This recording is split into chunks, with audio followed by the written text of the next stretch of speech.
오늘 우리가 함께 나눌 하나님의 말씀 함께 보도록 하겠습니다. 신약성경 히브리서 5장 11절부터 14절까지 말씀입니다. 히브리서 5장 11절부터 14절까지 말씀, 제가 한 절, 여러분들이 한 절 읽도록 하겠습니다.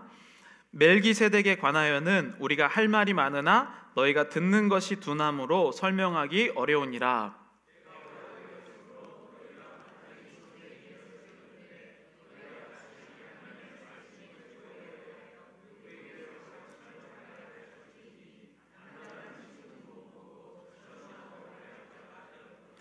이는 젖을 먹는 자마다 어린아이니 의의 말씀을 경험하지 못한 자요,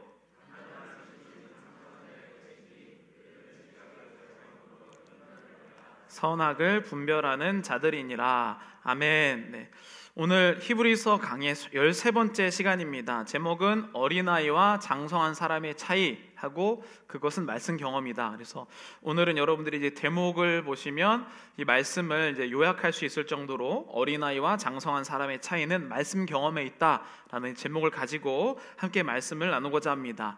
저희가 거의 몇 개월 동안 히브리서를 계속 나누고 있는데요. 오늘은 13번째 시간입니다. 히브리서 같은 경우는 이제 히브리인들 중에서, 유대인들 중에서 예수님을 믿기로 결정한 사람들, 왜냐하면 여지껏 히브리인들은 메시아를 지금도 기다리고 있는 것처럼 메시아를 기다리지만 오늘 여기에서 히브리서를 듣는 사람들은 그 메시아가 이미 오셨다, 그분이 예수 그리스도시다 라는 것을 믿기로 결단한 자들이었습니다. 근데 예수님을 믿기로 결단하는데 그때부터 이들에게 어려운 일들이 시작되는 것이죠. 교회에 다니다 보면 우리가 그냥 몸만 교회에 다닐 때, 그럴 때는요 사실은 많은 어려움은 없습니다. 그냥 시간 할애하는 정도. 그래서 어떤 모임에 끼기도 하고, 이민사회는 특별히 교회가 커뮤니티의 이 기능도 같이 하고 있기 때문에 이렇게 교회를 그냥 이제 신약 성경 표현을 하면 이제 문지방만 아니면 성전 뜰만 밟는 사람이다라고 표현할 정도로 그냥 교회는 누구나 다 온다는 것이죠.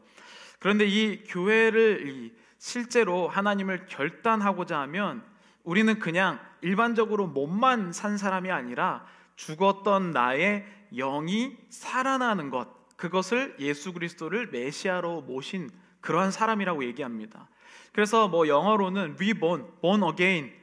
그래서 우리는 다시 태어났다라고 하는 것은 멀쩡하게 내가 지금 이 나이 먹고 이렇게 육체가 살아있지만 영적으로 죽었던 것을 몰랐다가 이제 예수 그리스도를 맞이함으로 말미암아 내가 영원히 죽지 않는 영혼을 갖고 있는 사람이구나 라는 것을 깨닫고 그것을 이끄실 분을 예수 그리스도다라고 믿는 것을 결단했다. 그런 사람들을 크리스천이라고 부릅니다.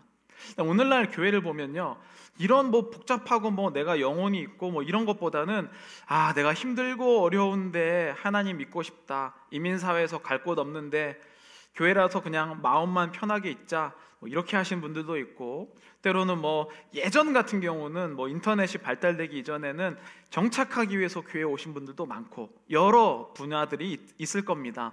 근데 실제로 물론 하나님께서 우리를 교회로 인도하시는 방향은 굉장히 여러 부분이 있습니다. 저도 마찬가지였는건요. 저는 이제 선택권이 없었죠. 태어나 보니까 집이 교회였으니까 다른 데를 갈 수가 없었습니다. 그래서 이제 교회로 왔지만 저도 수많은 세월 동안에 성전 뜰만 밟은 사람처럼 교회를 다녔다는 거예요. 지식적으로도 굉장히 많이 알았죠. 왜냐하면 어린 시절에 부모님이 목사님이니까 성경 퀴즈하면 맨날 1등하고 어떨 때는 전도도 하고 찬양팀도 하고 성가대도 하고 여러 가지 했지만 오늘이 본문에 나오는 어린아이에서 벗어나지 못하는 시간을 저도 한 20몇 년 그렇게 보낸 것 같습니다. 그러니까 우리가 지금 교회에 왔다고 해서 이 모든 사람들이 다 장성한 사람이 아니다라고 성경을 표현하고 있죠. 그래서 이제 오늘 본문부터 이어지는 히브리서 5장 그리고 6장까지 여기를 보면 어떤 내용이다라기보다는 말씀을 듣는 애티튜드, 태도에 대해서 조금 이야기를 하고 있어요. 제가 만약에 우리 여기 지금 평안자매가 있는데 평안자매 잠깐만 저 좀 보시죠. 그런 다음에 따로 불러낸 다음에 뭘 하나 들고 괜찮아, 이해를 못할 것 같아요. 그러다가 이해를 하려나? 이렇게 뜸을 들이면요 마음이 어떤 마음이 되면 뭐야, 나 무시하는 거야? 이거 한번 그게 도대체 뭐길래 목사 한번 얘기라도 해보세요 이렇게 얘기를 하거든요. 히브리서의 5장 6장이 바로 그런 내용이에요. 이제 7장부터는 지금 이 히브리서는 고난의 시기에 왜 고난을 받고 핍박을 받으면 예수님을 등지고 예수님을 배신하는가, 배교하는가, 이러한 고난이 있을 때의 정답으로 예수님이 진짜 누구신지 모르기 때문에 이 히브리서를 들어야 된다라고 하는 설교문의 형식을 진 편집글인데요. 그러다 보니까 예수님을 여러 가지로 설명합니다. 쭉 설명하다가 이제 7장이 되면 딱 반이 되거든요. 반이 딱 지나면 정말로 영적으로 심오한 것들을 설명하기 시작해요. 그런데 여기까지 오면서 사람들이 이제 오늘날의 이제 기독교를 sit-back, 어떤 그냥 그냥 편하게 앉아서 영화관처럼 보는, 그래서 어떤 좀 이제 스트릭한 신학자들은 예배 보러 온다고 절대 하지 말라고, 예배를 드리러 온 거라고 이렇게 설명을 하거든요. 그러니까 이제 여기까지 만약에 히브리서 5장 6장까지는 우리가 편안하게 그냥 말씀 들으러 왔다, 좋은 말씀, 나를 위로해 주시는 말씀, 힘이 될 때 위로되는 말씀, 요 정도로 들었다면 이제 진짜 우리가 고난이 오고 핍박이 와도 예수 그리스도가 능력이 되는 것은 그러한 자세로는 안 된다는 것이죠. 근데 이러한 이 비결이 방금 얘기한 것처럼 이렇게 해서 히브리서는 이런 교수법을 쓰는 겁니다. 교육학으로 보면 이렇게 사람에게 얘기해 놓고 진짜 말을 전하기 위해서 뜸을 들이는 것이죠. 그래서 교수법의 관점으로 보면 지금 여러분들 어린아이여서 이거 들을 수 있겠습니까? 라고 이렇게 도전을 주는 상황입니다. 그게 오늘 본문의 11절에 나오죠. 멜기세덱에 관하여는 우리가 할 말이 많으나 너희가 듣는 것이 둔함으로 설명이 어려우니라. 여러분, 우리가 지금 다 성장해서 이 말씀 이해하고 있는 사람인데 뭘 그렇게 우리가 이해를 못한다고 이렇게 표현하는가 라는 생각을 할 수 있는데, 여기서 이 둔함으로라고 하는 이 원어는 이 헬라어는 노드로이라는 단어를 쓰는데 부정어 네와 멀다라는 뜻의 호데오, 그러니까 부정 멀다의 합성어로 듣는 것에 무관심한 또는 이해력이 부족하다라는 것을 뜻해요. 모두 다 우리가 지금 여기가 귀가 열려 있고 제 목소리가 들리시고 말씀도 직접 읽었는데 듣는 것이 둔하다고 하는 것은 말씀에 무관심한 거예요. 그러니까 이러한 사람의 태도는 예배를 드리러 오면 내가 관심 있는 것만 들려요. 참 신기해요. 정말 놀라운 사건은 광고를 똑같이 들었음에도 불구하고 모르는 사람이 있어요. 진짜 대단한 일입니다. 그러면서 그때 뭐라고 했지? 내가 관심 있는 것만 들리는 거야. 이것을 바로 듣는 것이 둔하다라고 표현합니다. 관심이 없는 것이죠. 그래서 대부분의 많은 성도님들이 설교를 전체의 맥락에서 듣지 아니하고 내가 감동받은 부분만 기억하고 있죠. 그래서 보통은 다 예화만 기억하는 겁니다. 하나님의 말씀은 딱 떼어놓고 들을 수가 없죠. 하나님의 마음이 담긴 것이기 때문에 이 하나님의 말씀이라는 것은 전체의 하나님의 마음이 나에게 오는 것입니다. 여러분, 누군가가 이제 지나가다가 내가 언뜻 들으면, 부정적인 단어를 들으면 그 사람이 부정적인 사람으로 잘못 착각하거든요. 하나님의 말씀도 마찬가지입니다. 떼어놓고 들을 수가 없어요. 그래서 제가 이 히브리서, 지난번에는 에베소서 이렇게 말씀을 정하는 것은 저 개인적으로 말씀을 전하면서도 내가 원하는 주제를 선택해서 이런 거 저 성도님들 보니까 이게 필요한 것 같아, 이렇게 해서 저의 의도로 전할 수도 있기 때문에 그러한 관점도 있지만, 우리가 말씀을 읽을 때 하나 내가 원하는 것을 빼서 듣는 게 아니라 하나님께서 주신 전체적인 그림 안에서 말씀을 이해하도록 돕기 위해서 쭉 이제 이어서 나가고 있는 겁니다. 그러니까 히브리서의 저자는 그렇게 듣고 있는, 그래서 그냥 보통의 시절에는 이 사람들이 그런 어려움이 드러나지 않는데, 예를 들면 우리 개인적으로는 인생에 어려움이 있을 때, 때로는 내가 뭔가 마음이 아프고 힘들 때, 그때에 어린아이의 마음을 갖고 있으면 반드시 문제가 생긴다는 거예요. 하나님이 왜 나한테만 이런 일이 생기게 하냐는 둥, 나는 왜 저 사람들은 이렇게 편하게 가는데 내 인생은 왜 이렇게 꼬이냐는 둥, 이런 식이 바로 어린아이와 같을 때 이런 원망이 나오게 된다는 겁니다. 그래서 너희가 듣는 것이 둔함으로 설명하기 어렵다라는 이것을 원래 이 지난주 본문에 나와 있었습니다. 9절에 보면, 히브리서 5장 9절에 보면 온전하게 되셨은즉 자기에게 순종하는 모든 자에게 영원한 구원의 근원이 되시고 라고 표현해요. 그러니까 예수님이 자기에게 순종하는 모든 자에게 영원한 구원의 근원이 되신다고 얘기를 하는데, 지금 모든 사람들이 다 예수님께 그래서 이 구원 받기 위해서 순종을 하고 싶어 해요. 여러분들도 나름대로 우리가 다 예수님을 믿기 위해서, 내가 그리고 구원을 받기 위해 순종하려고 노력하시는 분들이시잖아요.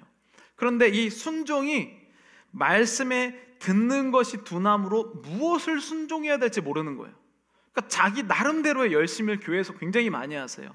밖에서 뭘 했던 사람은 자기가 그거 했던 것으로 열심히 하려고 하고, 밖에서 뭐런 특징이 있는 사람은 또 교회에서 그것으로 자꾸 열심히 하려고 하는데, 이 열심이 하나님의 말씀이 들리면 방향성이 바뀌기 시작합니다. 그러니까 내가 잘하는 것을 단순히 교회에서 열심히 하는 것을 의미하고 있지 않다라고 성경을 표현합니다. 제가 어떻게 보면 이제 교육학을 이제 하고 있다 보니까 이 교육학에서 이제 교육 분야에서 한 4, 5년 전쯤에 유행했던 한국에서 책이 있었어요. 그 책이 뭐였냐면 공부머리 독서법이라는 책이었습니다. 뭐 들어보신 분도 계실 텐데요.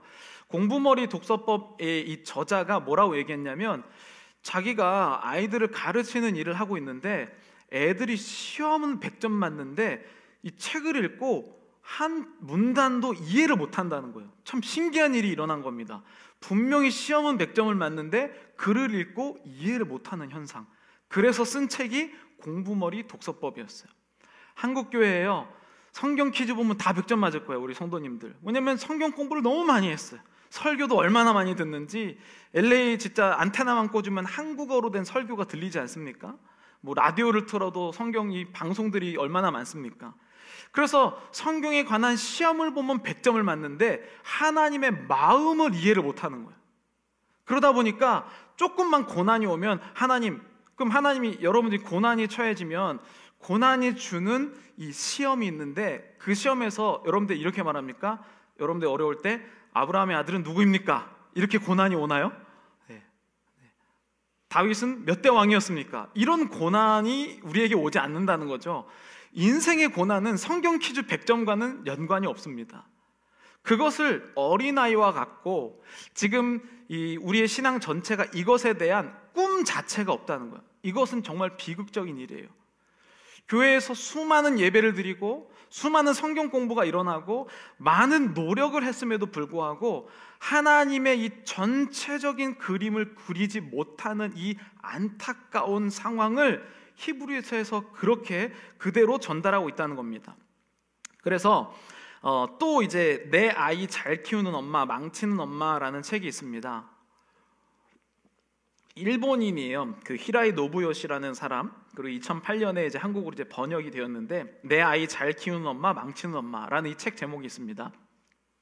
보통 이 부모님들이 자녀를 키울 때 요즘에는 혼내시는 분들이 그렇게 많지 않아요. 이제 사랑으로 대해야 된다고 하고, 그리고 또 본인이 혼내면서 혼낸다고 생각하지 않아요. 왜냐하면 나는 사랑스럽게 아이를 대하는 그런 이제 기준을 갖고 있기 때문이죠. 그런데 모든 부모는 다 자녀를 사랑합니다. 그러니까 사랑을 특별히 강조할 필요는 없어요. 모든 존재는 다 사랑하게 돼 있어요. 우리의 가족을 내가 표현이 서툴러서 그렇지 다 사랑하고 있지 않습니까? 근데 이것이 어긋나기 시작하는 거예요. 그러니까 우리가 노력해야 될 부분은, 사랑은 기본적으로 모두 다 갖고 있는 요소이고, 이 사랑이 엇나가지 않도록 어떻게 훈계하느냐가 더 중요합니다.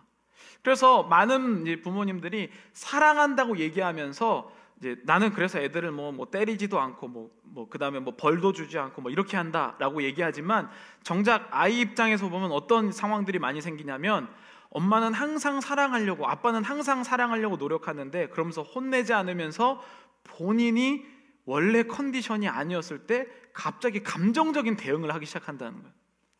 가르치지는 않아요. 그런데 내 컨디션이 피곤하고 어려울 때, 또는 내가 누구에게 바깥에서 상처를 받았을 때 기준이 갑자기 달라지는 겁니다. 어린이 입장에서 보면 분명히 나에게는 어떤 디렉션도 없고 가르침도 없는데 감정에 따라 기준이 자꾸 바뀌기 시작하는 것이죠. 그게 요즘 세대의 어려움이에요. 근데 이 책은 특별히 사랑은 다 하는 거기 때문에 훈계를 어떤 것식으로 해야 될지에 대해서 알려주는 책입니다. 그러면서 이 책의 이 머릿말에 이렇게 표현을 해요. 내 아이를 어떻게 교육시킬 것인가는 어느 시대 어느 부모에게나 절실한 문제다. 특히 가정교육 문제는 한 번 더 강조해도 지나침이 없다. 여기서 한 가지 더 지적하고 싶은 점은 가정교육의 목표를 달성하기 위해서 아이를 훈계하는 일은 여러모로 아이의 주체성 발달에 직간접적으로 영향을 미친다는 사실이다. 얼마 전 방송에 소개된 어느 선생님의 경험담에 따르면 요즘 아이들은 영악하고 규칙도 잘 지키는 반면 작은 일에도 일일이 지시를 바라는 등 능동적이지 못하다고 한다.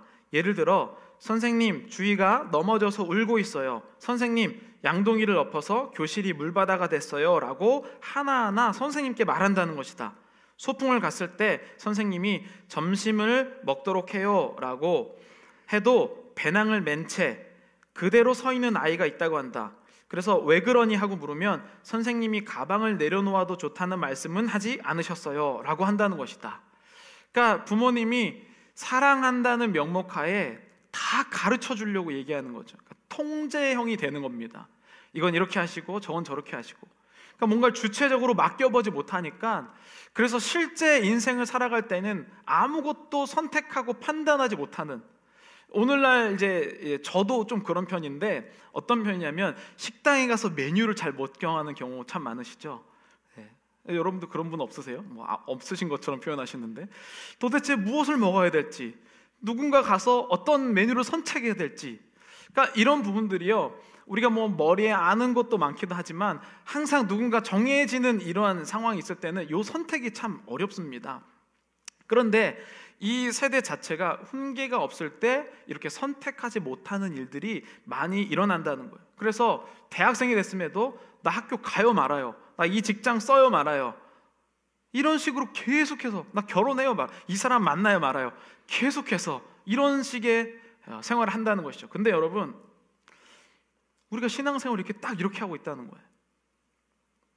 맨날 와서 기억하시는 분인지 모르겠는데, 제가 이제 재작년 12월에 담임목사 취임을 할 때 격려사인가요? 그때 이제 하신 ANC 오늘의교회 김태형 목사님이 이 얘기해 주셨어요.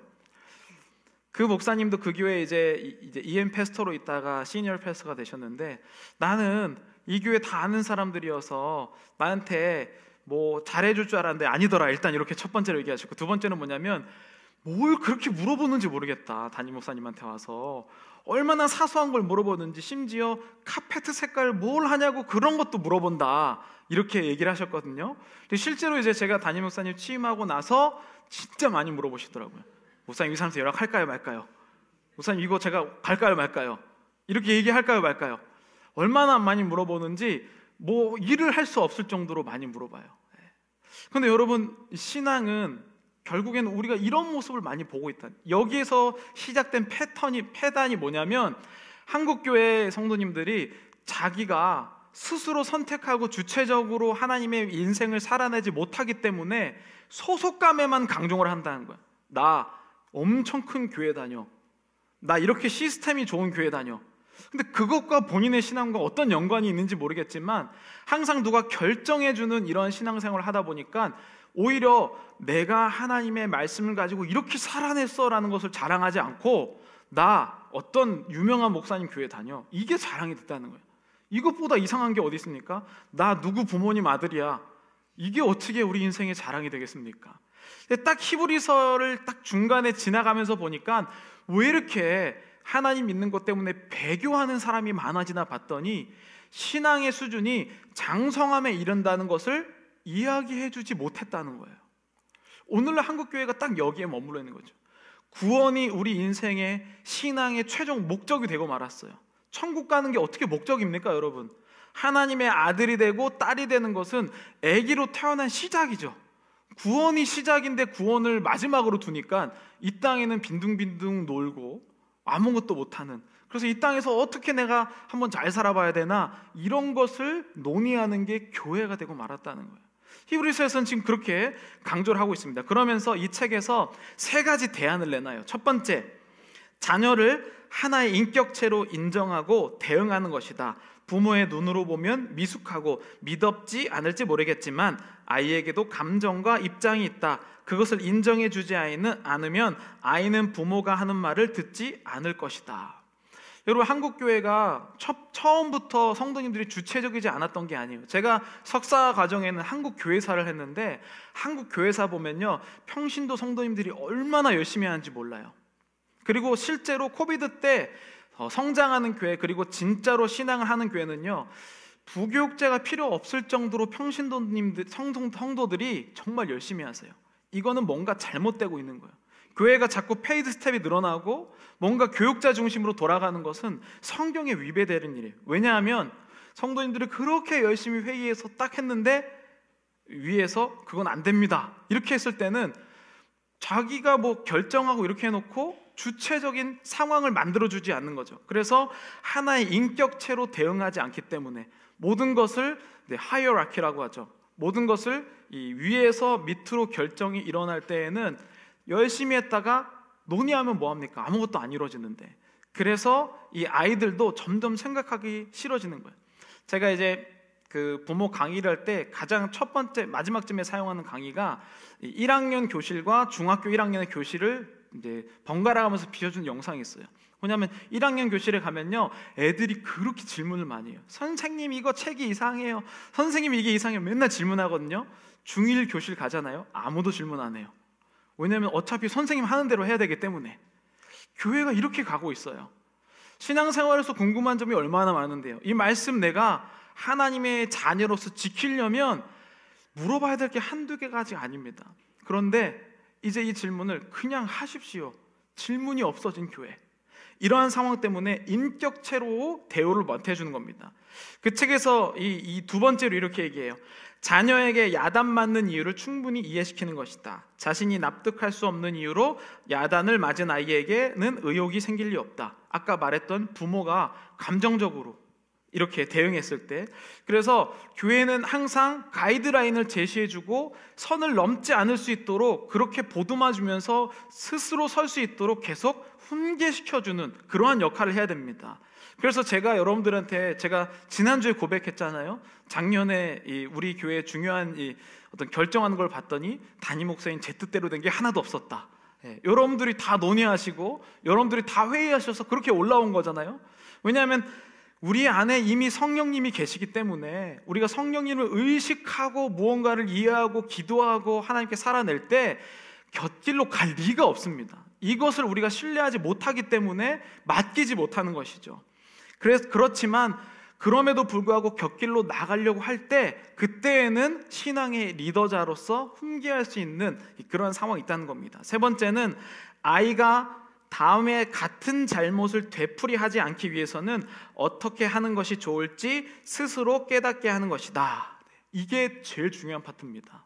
많은 사람들이 다 교회에서 뭐 주체적으로 일을 맡기고 그 다음에 또 때로는 이제 훈계하기도 하고 여러 가지 것들이 일어나는데, 오늘 한 것을 반성하지 못하면 내가 왜 이것이 틀렸는지, 왜 잘못되었는지 계속해서 확인을 해야 돼요. 그래서 다음번에는 어떻게 나갈 것인지. 제가 지금 지난주 금요일 날도 우리 이제 스토리 리더들 그리고 부 리더들, MC, AMC 분들과 함께 모이면서 우리는 지금 완성형으로 하는 게 아니다라고 말씀드렸어요. 우리는 여전히 실험하는 것이고 여지껏 있었던 것을 우리가 어떻게 또 발전시킬 것인지, 어떤 것은 좋았는지, 어떤 것은 나쁜 것인지 나눠야만 이것이 가능하다라고 말씀을 드렸어요. 우리의 인생도 마찬가지죠. 우리는 지금 완성형의 인간이 아닙니다. 하나님과 날마다 생명을 가지고 성장하는 과정에 있기 때문에 오늘 내가 이것이 어떠한 순간에 있고 어떤 것은 잘못했고 어떤 것은 잘했고 다음번에 이 상황이 오면 어떻게 나갈지를 정리하지 못하면 맨날 똑같은 시험에 넘어지는 것이죠. 여러분 한번 보세요. 교회에 오시는 많은 성도님들 중에 보면 이 조건과 상황만 바뀌었지 똑같은 시험에 맨날 넘어지셔요. 사람과의 관계에 넘어지는 맨날 사람과의 관계에서 넘어지고, 돈 때문에 넘어지는 사람 맨날 돈 때문에 힘들다고 얘기해요. 이게 뭐냐면 자신이 다음번에 일어날 일에 대해서 생각하지 못하는 것이죠. 이러한 모든 세 가지 것들, 하나의 인격체로, 그리고 왜 훈계하는지 이유를 알려주고, 세 번째는 다음번에 어떻게 할 것인지 스스로 생각하게 하는 이러한 세 가지 것들은요, 다 성장하기 위한 그러한 구조죠. 그런데 여러분, 그렇다면 부모님의 최종적인 목적이 뭐라고 생각하십니까? 내가 부모라면, 저도 이제 중학교랑 이제 6학년, 5학년 아들, 딸이 있잖아요. 그럼 얘네들을 제가 최종적으로 키우는 목적이 있어요. 그 목적은 내가 훌륭한 부모가 돼야지, 이런 게 제 목적이 아니죠. 아니면은 좋은 대학에 보내야지, 이것도 제 목적이 아닙니다. 아니면 좋은 직장에 보내야지, 이것도 아니고요. 좋은 사람과 결혼시켜야지, 이것도 아닙니다. 저의 최종 목적은 하나님의 자녀로서 훌륭한 어른이 되도록 하는 게 제가 부모로서의 목적이에요. 내가 얘기하지 않더라도 스스로 하나님과 대화하면서 하나님께 질문을 구하면서 살아갈 수 있는 존재, 부모가 없어도 충분히 하나님의 자녀로 살아갈 수 있는 존재로 만드는 것, 그게 저의 목적이에요. 그래서 유대인들은 13살이 되면 이 성인식을 하면서 그때부터 그냥 홀로 서기를 시작합니다. 그게 바로 부모의 마음이라는 것이죠. 그래서 성경은 이 부분을요, 성경에서 오늘 이 본문뿐만 아니라 여러 부분에서 이야기하고 있어요. 고린도전서 13장 11절에 내가 어렸을 때에는 말하는 것이 어린아이와 같고 깨닫는 것이 어린아이와 같고 생각하는 것이 어린아이와 같다가 장성한 사람이 되어서는 어린아이의 일을 버렸노라. 에베소서 4장 13절 우리가 다 하나님의 아들을 믿는 것과 아는 일에 하나가 되어 온전한 사람을 이루어 그리스도의 장성한 분량이 충만한 데까지 이르리니. 히브리서 11장 24절 믿음으로 모세는 장성하여 바로의 공주의 아들이라 칭함을 거절하고. 여러분, 우리 목적이 어떻게 보면 왕자 되는 거 아닐까요? 그렇죠? 지금 여러분들이 자녀를 키우는 게 모세처럼 이집트의 왕자가 되는 거라면 신앙의 눈으로는 태어나지도 못한 겁니다. 왜냐하면 모세는 하나님의 사명을 받자마자 이집트의 왕자를 버리고 하나님의 사명을 시작했기 때문이죠. 근데 오늘날 우리 신앙의 목표가 이 땅에서 이집트의 왕자가 되는 것이라면 뭔가가 지금 틀렸다는 것이죠. 그래서 이집트가 왕자가 되기 위해서, 내가 이 땅에서 잘 살기 위해서, 내가 하나님 믿어서 만사 형통해서 비즈니스도 잘 되고 뭐도 잘 되고 뭐 결혼도 잘하고 직장이 뭐 좋고 다 관계가 풀리고 이런 것을 위해서 처음에 왔었던 사람이, 그게 이제 육적인 어려움 때문에 교회를 처음에 옵니다.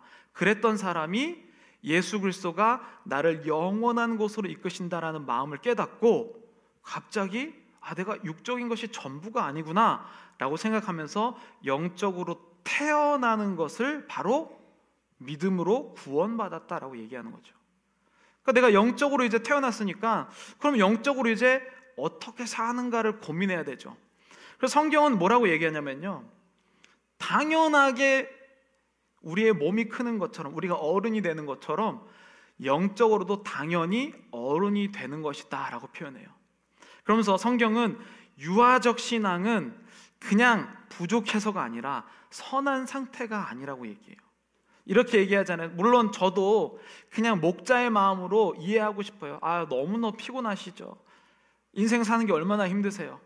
이렇게 저도 인간적으로는 위로하고 싶어요. 그런데 성경은 뭐라고 얘기하냐면 그것은 그냥 그런 상태가 아니라 오히려 악한 상태다라고 표현해요.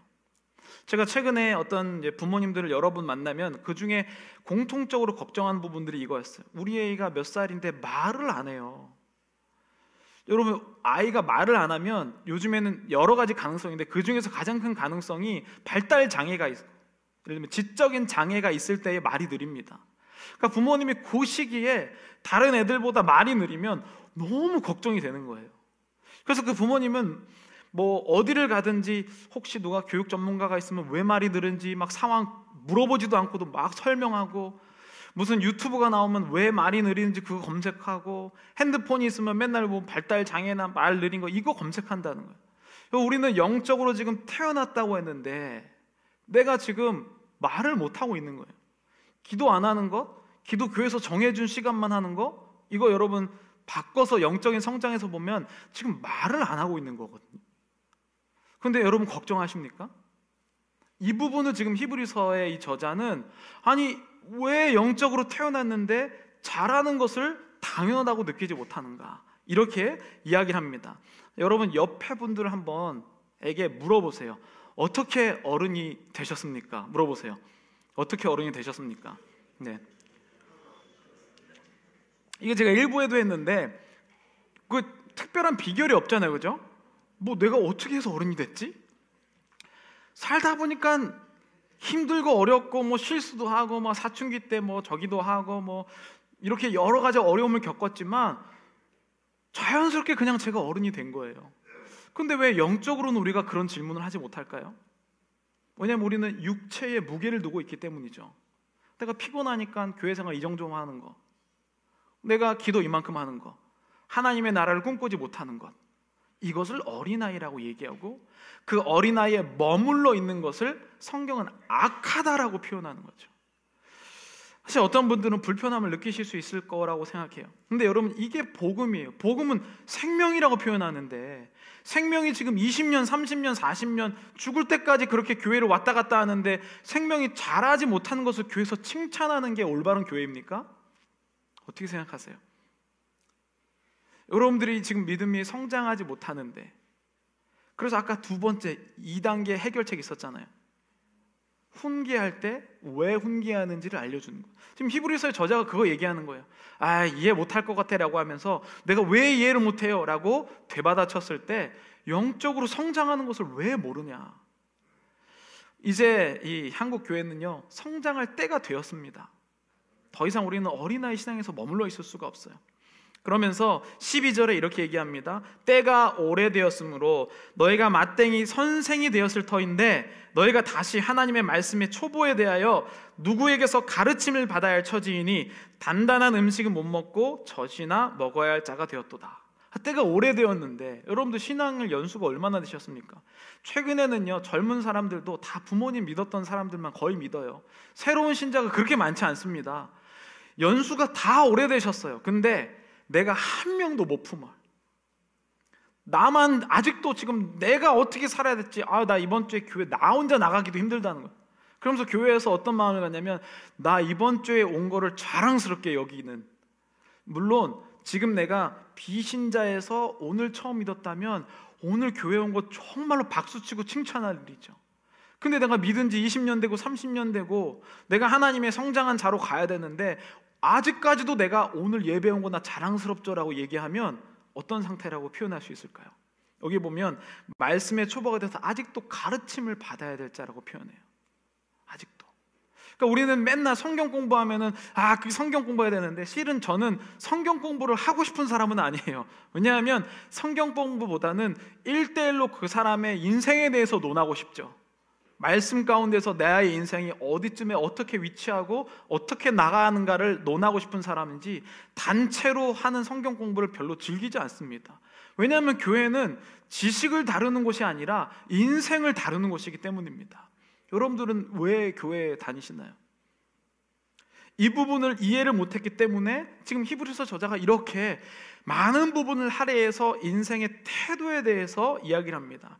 제가 군대를 이제 거의 20년 전에 군대를 입대를 했어요. 군대 입대를 했을 때 어떤 일이 있었냐면 12월 14일에 입대했는데 어쨌든 너무 추운 날이었어요. 그래서 이제 보통 이제 훈련병, 자기가 원래 근무할 때를 가기 이전에 훈련병은 5주 동안 이제 신병 교육을 하는데, 그때 신병 교육을 할 때 하는 게 군인의 신분으로 변화되는 훈련을 하는 기간입니다. 그 전에는 입대를 했어도 껄렁껄렁하고 그래요. 이제 입대한 사람들이. 그래서 막 싸우고 막 대들고 막 이런 사람들도 있거든요. 근데 신병 교육대에 딱 들어가면 그때부터는 신분에 맞는 행동을 하도록 모든 거를 다 고치는 겁니다. 말투도 고치고 정신 교육도 하고, 그 다음에 이제 뭐 제식 교육 있잖아요. 그래서 꼭 오른발이랑 오른손 자꾸 나오는데 이런 것도 고치고, 여러 가지 이제 제식 교육을 반복적으로 계속합니다. 반복적으로 계속하면서 군인을 만들어가는 과정이죠. 근데 저도 그렇게 이제 5주 훈련을 해야 되는데, 이제 구정도 있고 설날도 있고 신년도 있고 뭐 크리스마스도 있어서 5주 동안 있어도 될 것을 7주 넘게 있다 보니까 너무 힘들더라고요. 근데 이제 3주가 지난 어느 날 여기에 명찰이 있어요. 그래서 아직 군인이 아니라고 거기는 이름도 안 써 있습니다. 그래서 여기 5줄로 돼 있고 1주차가 지나면 그걸 색칠하는 거예요. 그리고 번호로 돼 있어요. 그러니까 아직 군인이 아닌 상태죠. 그래서 제가 한 3줄 정도 그었을 때, 3주차가 되었을 때 정말 얼마나 힘든지. 그러니까 줄을 잘 서야 되는 게 이제 잘못된 친구들과 이제 줄이 되었을 때 맨날 틀리는 사람이 꼭 나와요. 그렇죠? PT 체조하면은 마지막 거 외치지 말라고 하면 꼭 외치는 사람 나오고. 그래서 맨날 그렇게 고생을 하다가 3주차가 되었습니다. 그러니까 저한테는 이 한 줄이 진짜 소중한 거예요. 근데 딱 저기에서 이제 신병이 딱 들어오는 겁니다. 근데 사실 2주차밖에 안 나거든요. 1주차가 딱 오는데 우리가 딱 봤는데 3주차가 1주차 딱 보니까 제 옆에 있는 동기가 그러다, 아유 저기 애기 온다 애기 막 이래요. 그 정도로 자기가 엄청 고생했다 이거예요.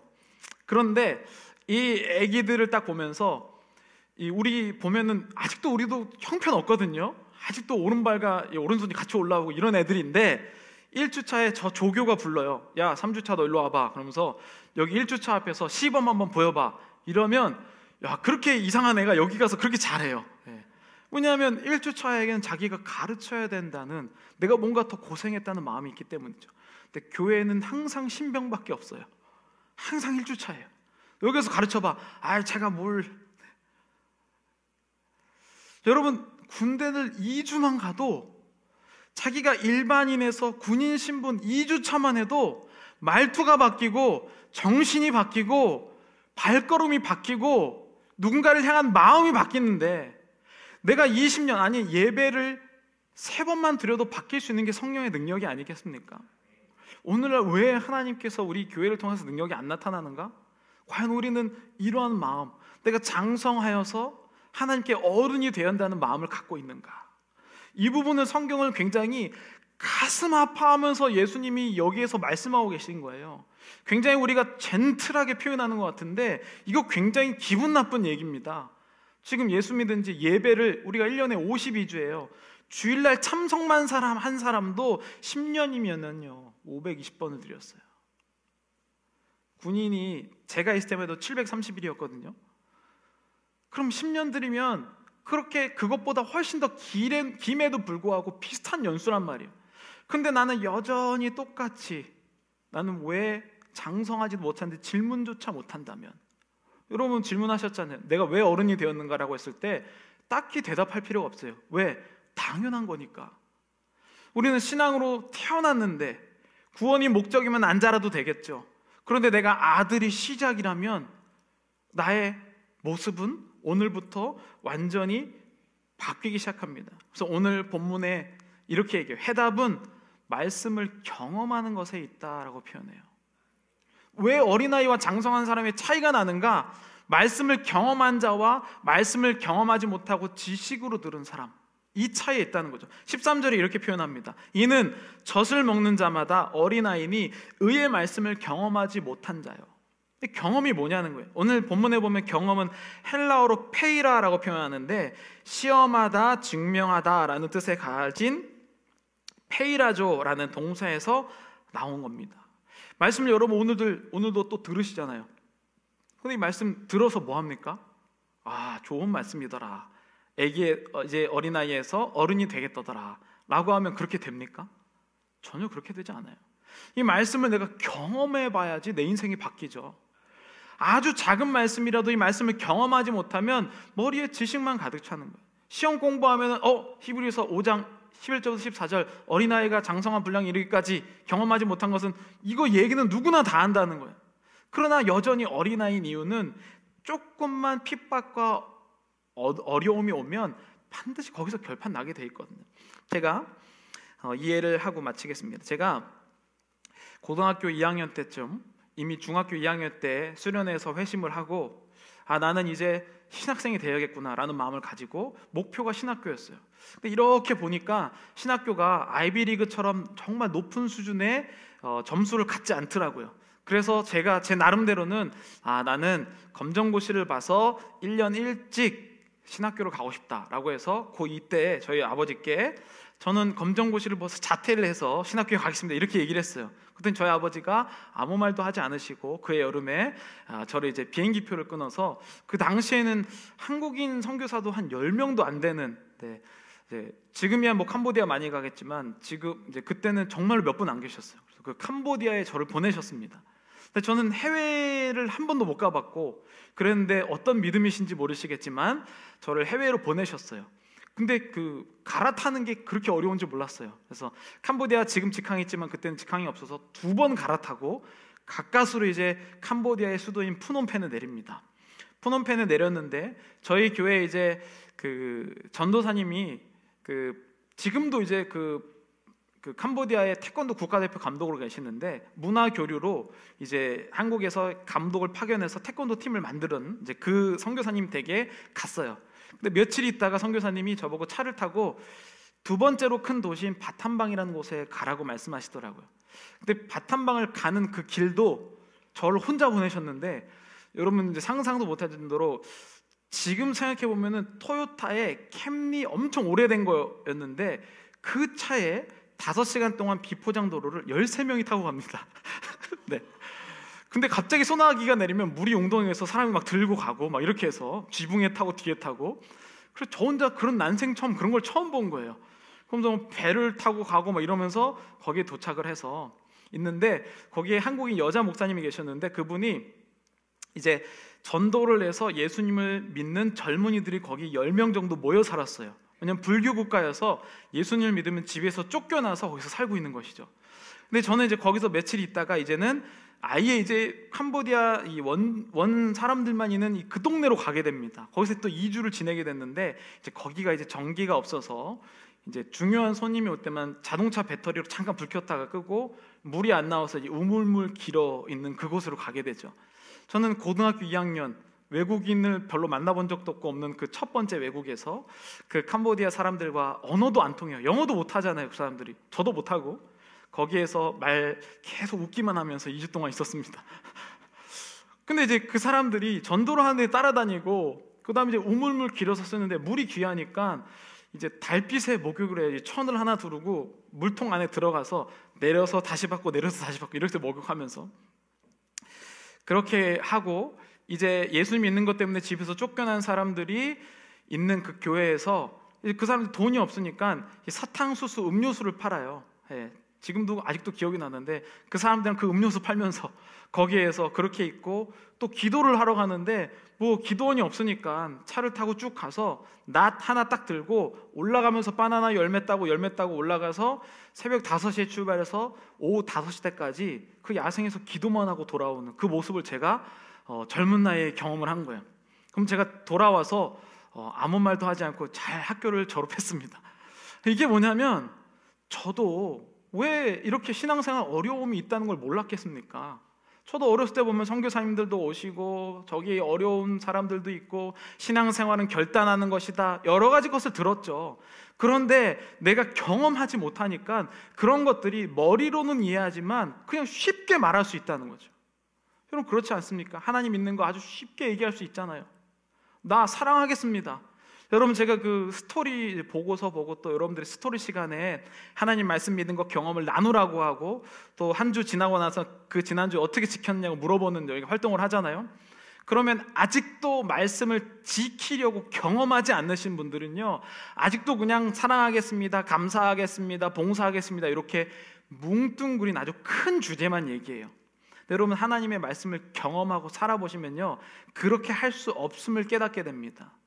내가 사랑하는 것 누구를 구체적으로 어떻게 사랑할 건데요?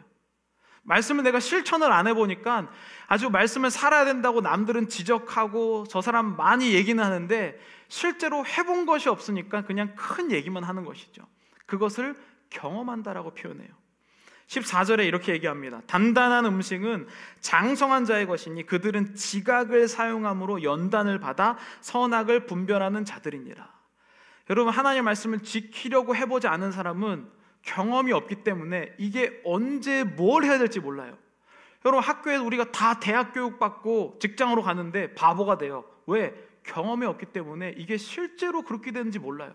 그래서 프린트 실수도 하고 누군가에게 보고서도 잘못 올리고 무슨 매출을 잘못했다가 막 여러 가지 실수를 하면서 학교에서 가르쳤던 그게 여기서 이거구나 라고 경험으로 판단하고 분별할 수 있게 됩니다. 이게 믿음을 살아내는 자들이죠. 이게 장성한 하나님의 일꾼으로 커가는 모습입니다. 여러분들 이러한 노력을 우리가 하고 있습니까? 이게 히브리서 5장 11절부터 14절까지 주는 그러한 마음이라는 것이죠. 여러분, 하나님과 동행할 때는요, 영적으로 보면요, 저도 이제 부모님들 보면 부모님이 가르치고 어떻게 나갈지 하고 분명히 빠져야 돼요. 안 그러면 홀로 설 수가 없습니다. 여러분, 하나님이 안 계신다고 느낄 수가 있을 거예요. 내가 영적으로 이제 말씀을 살아내려고 노력하면 힘들어요. 당연하죠. 세상 사람들이 이런 경험 안 하거든요. 영적으로 살지 않으니까. 육체적으로 아픈 것들, 고달픈 것, 힘들 것만 얘기한 거니까 이러한 고난을 받을 필요가 없죠. 그런 사람들은 말씀을 경험하지 못해요. 그래서 성경을 공부할 수는 있지만 살아내지는 못하죠. 그러나 여러분, 우리가 진짜로 하나님의 말씀을 살아내려고 할 때 너무 어려워요. 왜냐하면 하나님 눈에 안 보이기 때문에 나 홀로 있는 것 같아요. 그러나 하나님은 지금 거의 내가 넘어질까 봐 옆에서 막 이렇게 넘어질까 봐 이쪽 저쪽 잡아주시면서 함께 걷고 계신다는 것이죠. 우리 마지막 찬양하면서 우리 기도하고 예배를 마치겠습니다. 나의 가는 길 주님 인도하십니다. 그는 보이지 않아도 날 위해 일하시고 주님 나의 인도자시며 항상 함께 하십니다. 사랑과 힘 베푸시며 인도하세요. 이 주님이 우리가 영적으로 서 있기를 간절히 바라고 계세요. 내가 지금 몇십 년이 됐는데도 여전히 가르침을 받아야 되는 사람이라면, 내가 여전히 교회 온 것을 자랑스러워한다면 지금 무언가가 내 마음 가운데 영적으로 성장하지 못하고 있다는 것이죠. 우리 찬양하면서 여러분 한번 발걸음을 내디뎌 보시기를 여러분 추천합니다. 내디뎌 봐야만 알 수가 있어요. 아무리 설명하고 아무리 훌륭한 가르침을 받아도 내 것이 아닙니다. 우리 그럴 때 함께 하신 우리 하나님을 찬양하겠습니다.